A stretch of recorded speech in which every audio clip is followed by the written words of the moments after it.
quick little video, just kind of show you a little hack I'm doing. I got tired of buying the expensive four-wheeler batteries, the motorcycle batteries for my four-wheeler.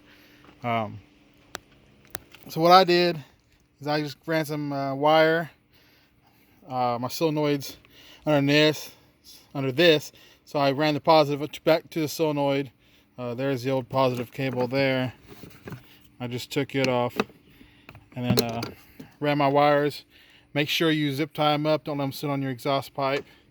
And I just got a $20, $25, whatever it is, lawnmower battery. I mounted under there. And this battery here is 2014. So it's 6 years old. And it's still running good.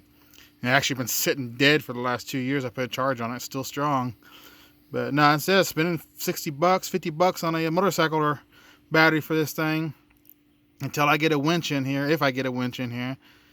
Kind of little hack I did to save a little bit of money, because it seems like the motorcycle batteries kept going bad on me too fast. So it seems like these will last a little longer, for me anyway.